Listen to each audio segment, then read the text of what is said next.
अगर तुम्हें वीडियो देख रहे हो तो तुम्हारे मन में एक डर आ रहा है कि यार सिर्फ 6 महीने बचे और मेरा जेई मेन क्वालिफाई होगा या नहीं होगा।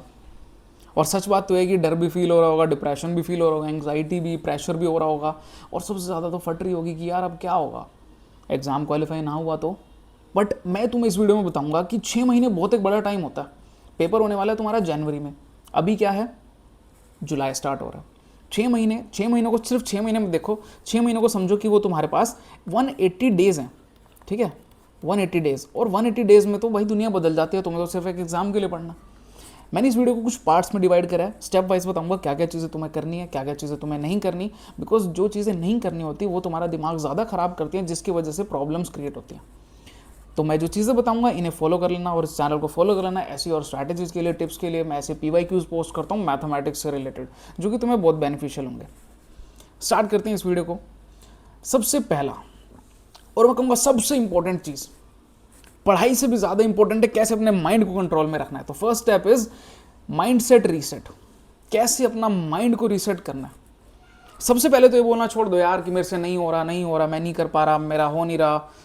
नहीं बोलना, बार बार बोलते यार मैंने टाइम वेस्ट कर दिया, मैंने टाइम वेस्ट कर दिया, मैंने टाइम वेस्ट कर दिया, नहीं बोलना। इससे क्या होता है कि साइकोलॉजिकली बस बात को समझो, तुम साइंस स्टूडेंट हो, हमारा ब्रेन उसी तरह वर्क करता है जो हम उसे बता देते हैं। अगर मैंने अपने ब्रेन को फीड करना शुरू कर दिया यार कि ये आसान है, मेरा ब्रेन को पता नहीं, उसको नहीं दिख रहा, दिख तो मुझे रहा है, ठीक है, उसे नहीं पता। मतलब नो डाउट ये बातें थोड़ी वो लग रही, बायोलॉजिकली मैं प्रॉपर वो नहीं बोल रहा कि, बट तुम समझो मेन बात को।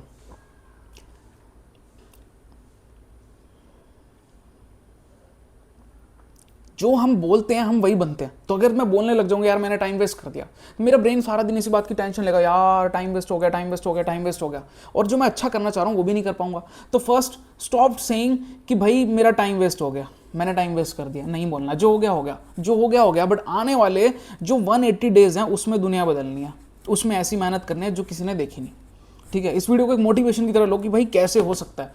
मैं ऐसे स्टूडेंट्स को जानता हूँ जिन्होंने बहुत कम टाइम में ठीक ठाक से पढ़ के जेई मेन तो क्वालिफाई बड़ा इजीली कर लिया था, और तुम भी कर सकते हो। अब दूसरी बात, इट्स नॉट अबाउट कि how much you have done, it's not about how much you have done, पर कितनी स्मार्टली तुम कर रहे हो। तुम ऐसे से टॉपिक्स पढ़ो जो ज़्यादा वेटेज वाले हैं। वैसे तो देखो जेई एग्जाम में, नीट एग्जाम में, इन टाइप के एग्जाम्स में ना वेटेज वगैरह इधर ही रह जाती है कहीं ना कहीं, ज़्यादा फर्क नहीं पड़ता, बट स्टिल चांसेस यही होते हैं कि उनके क्वेश्चन ज़्यादा आएंगे। तो वो करो जो ज़्यादा इंपॉर्टेंट है। और तुम्हें परफेक्ट नहीं होना, परफेक्शन मत चेज करो कि यार ये करो बहुत अच्छे से करना, ये करना ही करना है। कंसिस्टेंट रहो, अच्छी इंटेंशन से पढ़ो कि यार मुझे पढ़ना है। यार कोई दोस्त तुम्हें बातों में लगा रहा है ना, मुझे नहीं बात करनी, भाई मेरे को पढ़ना है। 6 महीने बाद ये दोस्त तुम्हारे दोस्त नहीं रहेंगे। 10 साल हो गए मुझे स्कूल पास आउट के, कोई भी दोस्त साथ नहीं होता। इवन कॉलेज वाला भी आगे भी कोई साथ नहीं होता। अगर तुम्हारे साथ कोई है वो है तुम्हारा करियर, पढ़ाई, ये सब। तो भाई कंसिस्टेंट रहो। सेकंड है मंथ वाइज प्लान, कि हर मंथ में क्या क्या कंप्लीट करना है। मैंने सब बना दिया, तुम इसको एग्जैक्ट फॉलो भी कर लोगे ना अगर, तो भी सही हो जाएगा। इवन तो अगर तुम चाहो तो तुम अपने चेंजेस ला सकते हो इसमें, बट अगर ये फॉलो भी कर लेते हो दैट इज ऑल्सो फाइन। सबसे पहले जुलाई या अगस्त की बात करें, 80% तक का सिलेबस तुम्हें कवर कर लेना चाहिए, अज्यूमिंग कि तुम अब 12th में हो या फिर ड्रॉपर हो, ठीक है। 80% सिलेबस कवर करो। और NCERT पढ़नी है केमिस्ट्री के लिए। इवन तो अब तक तुम्हें समझ आ चुका होगा, नहीं समझ आया तो अब से अगर और मटेरियल्स पढ़ रहे हो छोड़ दो और केमिस्ट्री के लिए NCERT उठा लो, उससे बाहर कुछ भी नहीं आएगा, एक क्वेश्चन भी देखने को नहीं मिलेगा। फिजिक्स के लिए HC वर्मा। अब तुम सोच रहे हो कि यार बुक्स तो इससे बहुत तगड़ी तगड़ी पढ़ी हैं, बिल्कुल पढ़ी हैं, रिसोर्सेज भी बहुत सारे अच्छे अच्छे हैं, बट ये वो रिसोर्सेज हैं कि अगर तुमने ये पढ़ा, अगर तुमने फिजिक्स के लिए HC वर्मा की जगह कोई और बुक पढ़ ली, उसी को बार बार पढ़ना। अब ये मत पढ़ना, जो मटेरियल तुम पढ़ रहे हो जिससे तुम्हें समझ आ रहा है तुम उसे पढ़ो, मेक श्योर ये मटेरियल अच्छा हो सकता है कि तुमने फिजिक्स केमिस्ट्री मैथ्स के लिए ये सारी चीज़ें ना पढ़ रहे हो, तुम DPP सोल्व कर रहे हो, अपने इंस्टीट्यूशन के नोट्स पढ़ रहे हो, उसको बार बार पढ़ो और चीज़ें मत उठाओ। ये उनके लिए जिन्होंने अभी तक सही से नहीं पढ़ा, कि सिंगेज उठा लेना मैथ्स के लिए, बेस के लिए RD शर्मा, ऑब्जेक्टिव, ठीक है। और अगर और अच्छे क्वेश्चन कर रहे हैं सिंगेज, इससे ऊपर मत जाओ, इन्हीं को पढ़ लो बहुत अच्छे से बिना एक्सक्यूज़ दिए। ये है जुलाई और अगस्त में।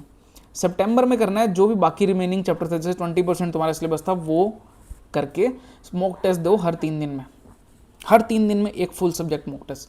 अगर चाहो तो डेली लाइफ में, डेली में भी आधे आधे घंटे के, एक एक घंटे के मॉक टेस्ट इंक्लूड कर सकते हो, किसी भी जगह से ले सकते हो यार। हर जगह पे मॉक टेस्ट मिल जाएंगे, फ्री भी मिल जाएंगे। जेई मेन के एनटी की एक वेबसाइट है जेई मेन से, डिस्क्रिप्शन में डाल दूंगा, वहाँ पे फ्री भी अटैम्प्ट कर सकते हो। अक्टूबर में पूरा मॉक लगाना है, रिविजन करनी है, हर एक टेस्ट को एनालाइज करना है। ये चीज़ मैं भी करा करता था। हर स्टूडेंट जो थोड़ा दिमाग से चलेगा ना वही करेगा, अपनी मिस्टेक्स पे फोकस करेगा। पेपर लगाया, गलतियाँ वही करो भाई, उसको बैठ के करो ये कहाँ गलती थी। नवंबर में हायर लेवल क्वेश्चन करने हैं और तगड़े तगड़े, स्पीड बढ़ानी है, कोशिश करना है स्पीड बढ़ाने की। और जो टॉपिक पक्के हैं उनको और पक्का करना है कि भाई जो टॉपिक एक बार हो गया वहाँ से मिस्टेक नहीं होनी चाहिए, वो तो गलती होनी नहीं। मतलब इस टॉपिक का क्वेश्चन आ गया, थर्मोडायनेमिक्स का आ गया तो वो हिलेगा ही नहीं, 3D का आ गया तो भाई वो करना ही करना है, वो इधर थोड़ा सा भी इधर नहीं होगा, डन हो जाएगा वो तो सीधा। दिसंबर में फाइनल रिविजन, वीक टॉपिक्स को पकड़ो और स्लीप साइकिल को रीसेट करो। भाई सबसे इंपॉर्टेंट है स्लीप साइकिल। चाहे तुम कितनी पढ़ाई करो, भाई मैं उसके साथ नहीं हूँ जो कहेगा कि भाई तुमने 4 घंटे सोना है, ना भाई 8 घंटे सोना है। नींद बढ़िया आएगी तो काम बढ़िया होगा। प्रैक्टिकल बात कर रहा हूँ बिना बकवास के। एक चीज़ और जो यहाँ मैंने लिखानी है वो है बेटा, तुम्हें PYQs करने हैं। बहुत इंपॉर्टेंट चीज़ है, 2025 में बहुत अलग अलग आए थे। मेरे इंस्टाग्राम पे चैनल पे जाओ, कोई भी वीडियो मैंने बना रखी है उसके अंदर बोल रखा है ये कमेंट करोगे तो ये PDF वगैरह जो ऑटोमेटिकली DM में आ जाएंगी, सब कुछ पहले ही सेट कर रखा है। जाओ मेरी वीडियोस देखो, उसमें लिखा हुआ है फॉर्मूला शीट्स चाहिए तो जाके कमेंट करोगे PCM तो वो मिल जाएंगी। अगर पुराने पेपर्स चाहिए PYQs वाले, मैथ्स के पूरे पूरे पेपर्स चाहिए, इंडिविजुअल चाहिए, चैप्टर वाइज चाहिए, सब कुछ दे रखा है यार, वहाँ जाके देख सकते हो।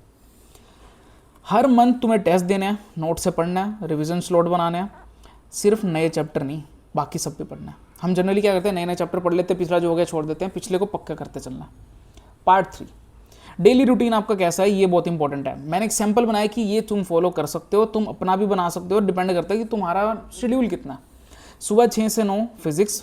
क्यों फिजिक्स बोल रहा हूँ, टफ भी है, न्यूमेरिकल्स हिलते नहीं है कई बार, ठीक है, तो वो करना है, कॉन्सेप्ट्स और क्वेश्चंस।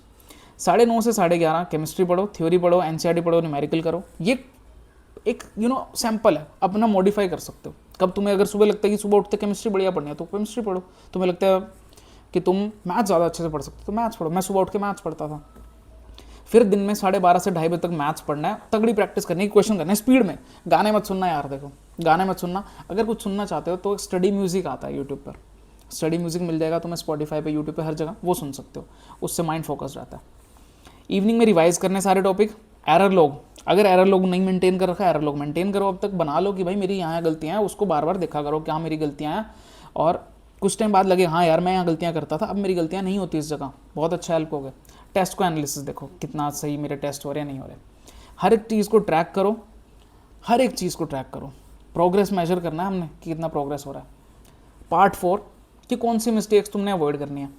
परफेक्ट नहीं बनना भाई, ठीक है, पहले बताता हूँ, परफेक्ट नहीं बनना। ऐसे टॉपिक्स को छोड़ दो जो टाइम बर्बाद कर रहे हैं। कई बार होता है 6 घंटे से बैठा हूँ यार, हो ही नहीं रहा, छोड़ो यार, उसको दोबारा मत उठाओ। तब उठाना जब बहुत बढ़िया दिन जा रहा हो, तब पढ़ना, जिस दिन मूड बहुत अच्छा हो। कोई मॉक का एनालिसिस नहीं करते बच्चे, सबसे बड़ी मिस्टेक है वन ऑफ द।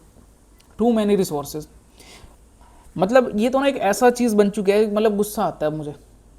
ऐसे ऐसे बच्चे हैं मैसेज करके बोले भैया 5-6 रिसोर्सेज ले लिए, इस इंस्टीट्यूट का भी ले लिया, इस इंस्टीट्यूट का भी ले लिया, आता कुछ भी नहीं।